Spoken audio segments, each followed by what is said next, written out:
Sem sombra de dúvidas, as coisas andam desenrolando muito rápido. O Elon Musk acaba de fazer uma revelação extremamente grave, que vai pegar grande parte da esquerda, não só dos Estados Unidos, mundial, né? Ou seja, as feridas estão sendo expostas. Por outro lado, um dos eventos mais importantes que acontece agora no Brasil é a visita do relator da OEA, ou da Comissão Interamericana de Direitos Humanos. Ouviu o Barroso, ou seja, teve uma reunião com o Barroso fez questão de levar o ministro Alexandre de Moraes. O ministro foi, não por ter sido convidado, mas, de certa forma, é provável que tenha uma certa preocupação, senão não teria ido. Por outro lado, ele também ouviu familiares dos presos do 8 de janeiro, vai ouvir o advogado do Daniel Silveira, ouviu parlamentares, e olha que parece, né, que o posicionamento está virando favoravelmente à oposição, ou seja, contra o Supremo Tribunal Federal. E é sobre isso que a gente vai falar exatamente nesse editorial. Então eu peço a você, né? Inscreva-se no canal, isso ajuda bastante. Lembrando a você que todos os nossos livros estão disponíveis aqui para vocês. E a gente lançou o último livro agora, tá? Espiritualidade e Prosperidade. Tenho certeza que você vai gostar desse livro. Ele esclarece um pouco sobre você mudar a sua mentalidade, né, e ter uma conexão espiritual para que você busque a prosperidade, né? O livro está aqui, ó, Espiritualidade e Prosperidade, como alinhar fé, propósito e sucesso financeiro. Ou seja, aqui você vai entender um pouquinho mais como fazer. Por exemplo, o dinheiro ele é espiritual, né? Ou seja, todos os capítulos têm uma reflexão. O que é prosperidade de verdade? Será que o dinheiro é a verdadeira prosperidade ou vai para além disso? Então, esse livro aqui, um livro curto, tá? Você faz uma leitura aí rápida, uma leiturinha de uma semana aí, você já tá com a leitura completa, tá bom? Então, recomendo você baixar o e-book. Também é uma forma de você estar ajudando a gente aqui do canal, né, nesse período de desmonetização. Tá bom? Mas sem muita embromação, vamos lá, pessoal, olha só. O Thomas, ele publicou o seguinte, Breaking, né? O relator das organizações dos Estados Americanos se reuniu com os parlamentares da oposição para conhecer todas as denúncias de abuso de poder e censura à liberdade de expressão praticados pelo STF. Os deputados afirmaram que o relator entendeu que o Brasil vive uma ditadura e, em breve, a OEA apresentará um relatório que irá expor a verdade ao mundo. A gente precisa entender uma coisa. Marcos Duval foi ouvido por videoconferência, Magno Malta, alguns deputados, na sua grande parte da oposição, né, sua totalidade da oposição, né, nenhum deputado de esquerda quis comparecer, né, nem tampouco de centro, né, então foram mais os deputados da oposição, os que sentem, né, a pressão total do que está acontecendo no Brasil. Mas até então, muita gente já estava, sabe, dizendo assim, não vai dar em nada, não vai resolver. Ele veio e foi a pedido do Lula. E eu disse para vocês, existe uma pressão muito grande do governo norte-americano para que medidas sejam tomadas, em especial de uma deputada norte-americana, que é a Maria Elvira Salazar, e vários outros senadores, ou seja, os republicanos, né, estão pressionando para que aqui no Brasil tenha um desfecho também. Me chamou muita atenção a matéria do Metrópolis, tá? E olha só, você vai tirar suas conclusões. Exclusivo. O enviado da OEA diz que o tom dos relatórios de parlamentares sobre violações à liberdade de expressão é realmente impressionante. E aí tem até o vídeo, né? Em entrevista ao Metrópolis, o relator da OEA falou sobre denúncias de violações de direitos humanos e liberdade de expressão no Brasil. E aqui, ao fundo, né, você vê que tinha o Marcos Duval, né, participando em videochamada, né? E aí ele falou que as denúncias feitas pelos parlamentares da oposição ao governo Lula durante o encontro nessa terça-feira no Congresso Nacional, o colombiano afirmou que está impressionado com os relatos. Ou seja, que incluem acusações de infrações de direitos humanos, principalmente em relação ao que eles consideram ser censura vinda do sistema judicial. Abre aspas. O tom dos relatórios é realmente impressionante. Temos que analisar isso com calma. Foi o que disse o Villarreal, né? Está circulando um vídeo também publicado no Metrópolis, onde ele fala, né, sobre o relatório aqui. Acompanhe aqui, pessoal. E aí, exclusivo, enviado da OEA, diz que o tom de relatórios sobre a liberdade de expressão é realmente impressionante. Vamos lá. Sr. Pedro, quick word for Brazilian media, please. Por favor, dê algumas palavras para a mídia brasileira, por favor. How do you assess the visit to Brazil so far? Como você avalia a visita do Brasil até agora? We are listening to a lot of stories and Estamos ouvindo um monte de relatórios e histórias. reports, a very heavy agenda. So we are on that. Foi uma agenda bem pesada e estamos trabalhando nisso. Anything you heard so far is concerning about freedom of speech in Brazil? Há alguma coisa sobre a liberdade de expressão aqui no Brasil? I mean, the tone of the reports Quer dizer que o tom dos relatórios é realmente impressionante. are really impressive. We have to analyze this with calm. Nós temos que analisar tudo isso com calma. And about the meeting of the Supreme Court was E sobre a reunião do Supremo Tribunal Federal? satisfying about the freedom of speech? Foi satisfatória a respeito da liberdade de expressão? I think they published a press release Eu acho que eles publicaram um comunicado de imprensa sobre isso. on that. That's their voice. We will have. E essa é a voz deles. Teremos o nosso depois. Isso para mim foi positivo. There you go. Okay, thank you very much.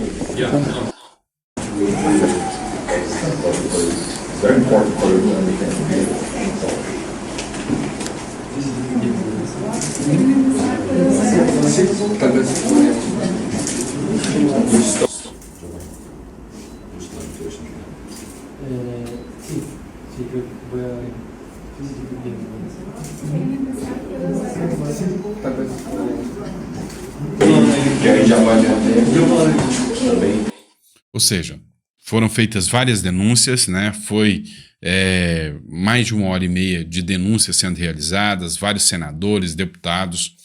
O que me chamou a atenção foi que ao final ele falou, e quanto à reunião com o Supremo? Não, eles fizeram a nota deles, é a voz deles, né? Depois nós teremos a nossa. Esse ponto me chamou a atenção, tá? Me chamou um pouco a atenção. Pode ser um teatro das tesouras? Pode. O Marcel Van Hatten fez uma publicação, né? Filhas e viúvas de Clezão, né? Preso, torturado e morto em decorrência dos abusos do regime Lula, imploram a Pedro Baca, representante da UEA, em visita ao Brasil. Nosso pai não era criminoso, somos torturados até hoje, por favor, nos ajude. Olha só o que ela falou. Mi padre fue muerto, preso injustamente y torturado en la calle. Mi padre no es criminoso. Mi padre es un hombre íntegro, bondoso y ejemplo de brasileño. Eles não merecem, mi familia no merece esto. Estamos torturados até hoje. Y no es fácil vivir esto en Brasil. Por favor, nos ayude. Por favor.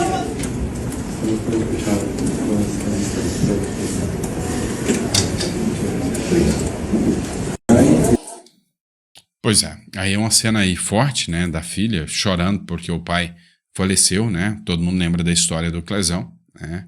Que acabou falecendo mesmo com determinações da própria Procuradoria-Geral da República para que ele fosse liberado, né? Por fim, mas não menos importante, vamos entender isso aqui, tá? Olha só, Elon Musk e a organização do Dodge é o setor que o Elon Musk está utilizando para fiscalizar, né, as contas do governo, descobriram pelo menos 123,9 milhões em fundos da USAID, estou falando em dólares, tá? Desviados para pelo menos 4 grupos ligados ao terrorismo, incluindo um ligado a um terrorista do 11 de setembro. Tá, vamos entender, tá? Vamos entender. Esse grupo aqui, terrorista, inclusive que fez o ataque do 11 de setembro, recebia dinheiro dos democratas nos Estados Unidos.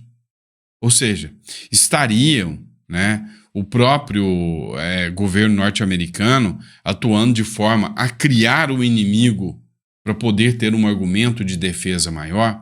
Ou seja, as coisas começam a ser reveladas de uma maneira muito rápida. O Daniel Scott, ele escreveu o seguinte, eu achei interessante. Se os números estiverem certos, né, os que o Dodge apresentou, né, nesse ritmo atual, o Dodge vai ter economizado para os Estados Unidos o valor total das empresas listadas na Bolsa do Brasil até agosto desse ano. E se continuar, economizará o valor do nosso PIB até julho de 2026. Você tem noção do quão impressionante, do quão expressivo são os números norte-americanos? Então, não adianta o Brasil tentar, que ele não tem força alguma, né, para tentar peitar os Estados Unidos numa guerra comercial. Olha só, o Glenn Greenwald, ele publicou, falando sobre a USAID, né, o quanto a Globo está conivente com tudo isso. O Glenn Greenwald, que se tornou, impressionantemente, um cara de esquerda que se tornou um ícone, uma voz na liberdade de expressão, defendendo os brasileiros, né? O Glenn Greenwald, talvez até em memória, né, do próprio esposo dele, né? Claro que a Globo acredita que não há censura, porque a Globo e seus funcionários não são censurados. Se concordam com a Globo, defende o STF e ataca bolsonaristas, você é livre. Olha só. Olha o quanto é impactante, né?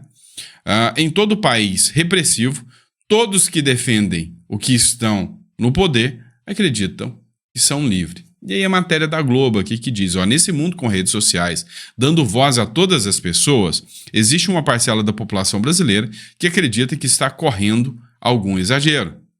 Há uma grande confusão aí, que é confundir o que é liberdade de expressão nos Estados Unidos, onde as pessoas podem mostrar mais. Ou seja, a Globo está morrendo de preocupação comigo. Não é à toa que eu estou desmonetizado.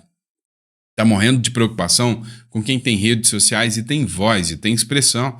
E aí eles vêm dizer que tudo que eu falo aqui é mentira. É óbvio. Para eles, tudo que eu falo é fake news. Tudo que eles falam é a mais pura e legítima verdade, porque eles constroem a narrativa da verdade. Como 1984, né? Vocês já sabem como funciona.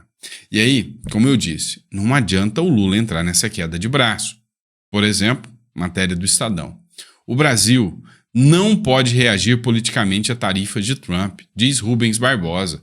Não tem cacife. E a hora que o Brasil abrir a boca, a lapada vem na hora, tá? Vem na hora. O Rubens, para quem não sabe aí, Barbosa, ele foi embaixador do Brasil lá em Washington, de 99 a 2004, ainda na gestão petista. Então é um cara da gestão PT falando, pelo amor de Deus, o Lula vai dar um tiro no pé. O Lula é um anão diplomático, é um nanico perto dos Estados Unidos e vai querer cantar de galo só para agradar a militância. E no meio desse caminho, enquanto está agradando a militância, o que acontece? Nós brasileiros vamos pagar essa conta. Nós brasileiros é que vamos tomar nas orelhas, né? Vamos tomar na tarraqueta com essas medidas alopradas do Lula. Essa é a verdade, tá? Mas enquanto isso, ele continua aí, né, alegrando a vida dos pobres, só que não, né? O governo Lula, ele pretende cortar 4 bilhões do Bolsa Família, né? Então, para você, recebedor do Bolsa Família, que fez o R, você está colhendo o que você plantou, tá? Exatamente o que você plantou. E vou ser sincero com vocês, né? Se vocês acham que eu tô com dozinha, não tô não. Tá? Vou ser sincero. Eu tô daqueles que realmente precisam, né? Mas da grande parte aí que eu sei que não precisa, que tem condição de trabalhar, tem condição de correr atrás, tô com dozinha não. Mas escuta só. O ministro do Desenvolvimento Social, Wellington Dias, me disse hoje de manhã que a pasta planeja reduzir as despesas em pelo menos 4 bilhões deste ano no Bolsa Família. Que ele me disse, abre aspas, a pasta planejou em 2025 reduzir as despesas com previsão de 4 bilhões no mínimo. O ministro fala que esse número pode ser maior. Então, eu até que concordo com essa medida do governo Lula, tá? Tem que reduzir despesa mesmo. O problema é que esse dinheiro que vai sair dos pobres do Bolsa Família, esse dinheiro vai para alguma viagem do Lula ou da Janja, né? Lembrando que ela está em Roma, gastando um pouquinho do seu dinheiro, só com assessores dela, né, em 4 diárias foram 24 mil. Né? Você já gastou isso numa viagem? Se sim, fala para mim. Você tá bom de orçamento, hein? Né? Tô falando com dinheiro seu, né? Dinheiro público não, porque eles gastam com dinheiro público, né? Ou seja, dinheiro do pagador de impostos, né? Mas, enfim, né? Sem orçamento, encontro de Lula com prefeitos em Brasília é visto como mera visita. Ou seja, o Lula se apequenou. Ou seja, os prefeitos estão morrendo de saudade do Bolsonaro. Todos os prefeitos já estão pedindo, já estão até cantando aquela musiquinha Volta Bolsonaro, né? Ou seja, você acha que algum prefeito, esperando mais 2 anos, vai continuar dando apoio pro PT e pro Lula? Cá entre nós. Tem que ser muito alienado, depois de tudo isso que está acontecendo, de não ter recurso, do fundo de participação dos municípios está sendo minguado, dos prefeitos tendo que fazer a peregrinação implorando por recursos. Antes não, no governo Bolsonaro o dinheiro estava lá, o dinheiro chegava lá. Eu conheço vários prefeitos, Ricardo Silva de Ribeirão Preto, meu amigo, vou citar o Solimar de Marzagão, todos falaram, não, o dinheiro caía na conta certinho. Tá? Prefeito de Araguari, prefeito de Caldas Novas, várias cidades aí, vários prefeitos que eu conheço falaram, não, na época Bolsonaro o jogo era diferente, não tem nada a ver com essa tragédia que a gente vive hoje. Você acha que esses prefeitos, em sã consciência, vão dar apoio ao Lula? Só se querem a destruição da sua própria cidade, né? Então tem que ser muito louco dar apoio a algum prefeito, né, que permanece com o Lula. E aí, para acabar de travar o caixão, ontem saiu uma pesquisa dizendo que o Lula está mal das pernas. E aí, a grande questão é, o crescimento dos evangélicos ameaça a reeleição de Lula, diz estudo. É fato, né? Ou seja, quem vai para a igreja se afasta do mal. É simples assim. Então, quanto mais evangélicos, menos votos o Lula tem. Quanto mais gente saindo da pobreza e indo para a classe média, menos voto o Lula tem. É por isso que ele faz questão de que o pobre permaneça que o pobre permaneça na pobreza. Tanto é que o Lula, essa semana, voltou a atacar a classe média. Não, porque a classe média tem que entender que o seu filho tem que ir para a escola pública. O quê? O Reinaldo Azevedo, em 2009, escreveu, e aí, Lula, onde é que o Lulinha estudou, Lulão? Hoje eu não falo mais nada disso. Mas pode olhar na revista Veja, tá lá, tá? O Reinaldo Azevedo fala, peraí, onde que o Lulinha estudou? Nas melhores escolas, né? Nas escolas principais. Tá de sacanagem com a cara do povo. O povo não é otário mais. O povo tá entendendo tudo que tá acontecendo e não adianta, né? E, com certeza, se aumentarem não, se tirarem presos dos presídios, se zerarem os presídios, aí a gente vai votar no Lula, né? Ele cria mais crias aí para votar nele. É simples assim, tá bom? Desculpem o desabafo. Pessoal, é o seguinte, eu falo aqui, me arrisco a tomar processo, já tomei, me arrisco, né? Perco meu tempo, poderia estar advogando, poderia estar com a família e eu estou trazendo conteúdo para vocês. Com muito prazer, você pode ver que os conteúdos não perderam em nada a qualidade, mas uma forma de você estar ajudando a gente é fazendo o download de um dos livros. Clica aqui e faz um download, de certa forma, até para ajudar o canal, né? Imagina, né? Muitas pessoas falam, Sandro, você é o meu companheiro do dia a dia, né? Muitos aposentados, quando eu encontro eles na rua, eu fico muito feliz quando vocês vêm conversar comigo. Sandro, você é um companheiro de dia a dia que eu tenho aqui. Então, todo dia você vem aqui e às vezes eu tô chateado, eu gosto de assistir seus vídeos, que eu sinto que eu tô aprendendo mais sobre política. É uma verdadeira aula, né, sobre política que você tá dando aqui pra gente e isso leva tempo. Então, uma forma de você estar ajudando é fazendo um download dos livros e tendo bom conhecimento também, tá? E aí, pessoal, honestebook@gmail.com é a forma de você estar nos ajudando, tá bom? Grande abraço, fiquem com Deus e até o próximo editorial. Eu pretendo, né, enquanto a gente está desmonetizado, lançar agora um curso de MBA, tá? E nesse curso eu quero ter aulas presenciais, tá? Toda terça e sexta-feira, tá? Ou terça e quinta, a gente vai definir os horários. Será um curso de MBA, tá? Onde a gente vai ministrar aulas presencialmente e você também terá as aulas gravadas com excelentes professores, tá? E aí a gente já está terminando de organizar isso aqui para poder estar ofertando para vocês também, para a gente poder, né, sem sombra de dúvidas, tá entendendo um pouco mais sobre, sabe, política, marketing, investimentos, tudo isso, tá certo? Abraço, pessoal, fica com Deus e eu vejo vocês no próximo editorial. Grande abraço.